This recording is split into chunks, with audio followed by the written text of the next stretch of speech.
மஹேந்திராவை தொடர்ந்து இப்போ டாடா அவங்களுடைய புதிய first all wheel drive car Tata Harrier ஈவியை ஜூன் 3ஆம் தேதி லான்ச் பண்ண போகிறாங்க. ஒரு புதிய ரெக்கார்டோட லான்ச் பண்ண போகிறாங்க.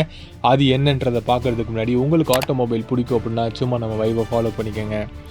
எலிஃபண்ட் ராக் கேரளா 3937 அடி உள்ள இந்த மலையை டாடா ஹேரியர் ஈவியில் இதோட உச்சிக்கு போகிறாங்க. இது சாத்தியமா அப்படின்னு சொல்லிட்டு பக்கத்தில் இருக்கக்கூடிய லோக்கல்ஸ் எல்லாம் கேட்கும்போது இட் இஸ் வெரி இம்பாசிபிள்னு சொல்லியிருக்காங்க. ஏன் அப்படின்னா இது மேலே நடக்க போகும்போதே பயங்கரமாக வழுக்கி கீழே விழுந்த நிறைய பேர் இருக்காங்க. ரொம்ப டேஞ்சரஸான ஒரு மலை. அண்ட் பாறைகள் ரொம்ப ஸ்ட்ராங்காகவும் அங்கங்கே உடஞ்சி ரொம்ப ஹார்டாகவும் இருக்கும். இதில் ஒரு காரில் மேலே போகிறது அப்படிங்கிறது ஒரு கொடூரமான ரிஸ்க்கு. ஒருவேளை ஸ்லிப் ஆச்சு அப்படின்னா ரொம்ப கஷ்டம் அப்படின்னு நிறைய பேர் சொல்லியிருக்காங்க. பட் டாட்டா இந்த ஒரு விஷயத்தை சேலஞ்சாக எடுத்துட்டு முன் வந்திருக்காங்க. டாட்டா இந்த சேலஞ்சை பண்ணுறதுக்காக பெஸ்ட் ஆஃப் ரோட் டிரைவரை கூட்டிகிட்டு வந்திருக்காங்க.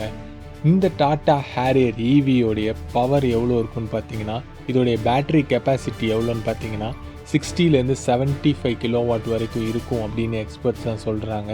இதோடைய ரேஞ்ச் மோர் தென் 500 கிலோமீட்டர்ஸ் இருக்கும்னு எதிர்பார்க்கப்படுது. இந்த சேலஞ்சை 3ஆக பிரிச்சிருக்காங்க டாட்டா. 3 லெவலாக இந்த மலையை கிளைம் பண்ணலாம் அப்படின்னு பிரிச்சிருக்காங்க. போக போக ஆங்கிள் எல்லாமே ரொம்ப ஸ்ட்ரெயிட் ஆகிட்டே போகும். அப்படிங்கிறதுனால டிஃபிகல்ட்டி 2வது லெவல் 3வது லெவலில் ரொம்ப ஹையர் லெவலில் இருக்கும். இந்த காரில் நிறைய ஃபீச்சர்ஸ் கொடுத்துருக்காங்க. அதுவும் குறிப்பாக இந்த மாதிரி சேலஞ்சிங்கான ஆஃப் ரோடிங்கை பாசிபிள் ஆக்கிறதுக்காக முதல் முறை டிரான்ஸ்பரண்டான கேமரா கொடுத்துருக்காங்க. Wheel transparency camera.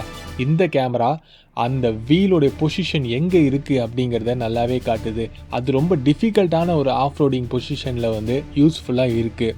அதே மாதிரி special off road assist mode and extra power boost mode இது எல்லாம் ரொம்ப சேலஞ்சிங்கான ஆஃப் ரோட்லேயும் இந்த வண்டியை புஷ் பண்ணி மேலே கொண்டு போகிறதுக்கான எல்லா சேலஞ்சஸ் பாசிபிலிட்டிஸும் உள்ளே கொண்டு வருது.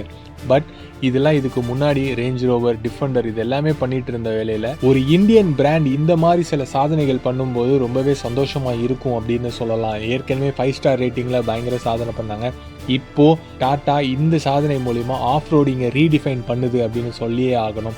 60 லட்சம் 80 லட்சம் 1 கோடி அப்படின்னு போயிட்டு இருக்க கார்ஸில் தான் இந்த மாதிரியான ஆஃப் ரோடிங் கெப்பாசிட்டிலாம் இருக்குது அப்படின்னு நம்ம பார்த்துட்டு இருந்த வேலையில் அப்படி கிடையாதுன்னு சொல்லியிருக்காங்க. இதோடைய விலை 24 lakhsலேருந்து 30 lakhs எக்ஸ்ஷோரூம் வரைக்கும் இருக்கும் அப்படின்னு சொல்கிறாங்க. ஜூன் 3ஆம் தேதி அதுக்கான விடை என்னன்னு தெரிஞ்சிடும். இது ஒமேகா ஏஆர்சி பிளாட்ஃபார்மில் இந்த டிசைனை ஈவிக்காக ஸ்பெஷலாக க்ரியேட் பண்ணியிருக்காங்க. இது ஃப்ளாட்டரான ஃப்ளோர்ஸை க்ரியேட் பண்ணுமா. ஸோ உள்ளே இருக்க இன்டீரியரில் ஸ்பேஸ் ரொம்ப ஜாஸ்தியாக இருக்குன்னு சொல்கிறாங்க. எக்ஸ்டீரியரை பொறுத்த வரைக்கும் பழைய டீசல் ஹேரியர் மாதிரி தான் இருக்குது. சின்ன சின்ன மாற்றங்கள் அலாய்ஸில், பேட்ஜிங்கில். மற்றபடி இது பழைய ஹேரியர் மாதிரி தான் இருக்குது. இன்டீரியர்ஸில் நிறைய மாற்றங்கள் பண்ணியிருக்காங்களா, அதோடைய ஃபுல் டீட்டெயில்ஸ் நமக்கு இன்னும் வரல. இந்த டாட்டா ஹேரியர் ஈவி ஒரு பெஞ்ச் மார்க்கை எஸ்யூவி ஈவி செக்மெண்ட்டில் க்ரியேட் பண்ணியிருக்கு அப்படின்னு சொல்லியே ஆகணும். சக்ஸஸ்ஃபுல்லாக இந்த மலையை கிளைம் பண்ணி முடிச்சிச்சு. இந்த கார் டைரக்ட் காம்படிட்டராக மஹேந்திராவுடைய BE60க்கும் மாருதியுடைய இனி லான்ச் ஆகக்கூடிய விட்டாராக்கும் போட்டியாக அமையும் அப்படின்னு எதிர்பார்க்குறாங்க.